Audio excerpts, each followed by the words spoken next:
নাম ভগৱান সদা নুগুছে মুখে গণনাম প্ৰভু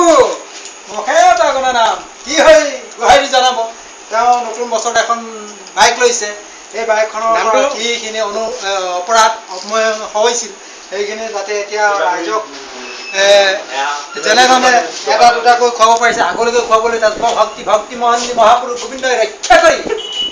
একবিন্দ কৃপা কৰি এতিয়া এটি দুটিকৈ বাতি দিছে কাইলৈ পৰহিলৈ 4টা 5টা বাতি দিব পাৰিব লাগে সেয়ে ভগৱানৰ ওচৰত প্ৰাৰ্থনা কৰি কৃপা কৰি পেলাই জয় ৰাম বোলা জয় ৰাম বোলা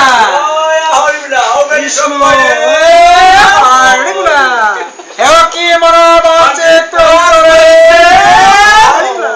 হৈছে বাবলু আশীৰ্বাদৰ ইমানে আৰু ভাগি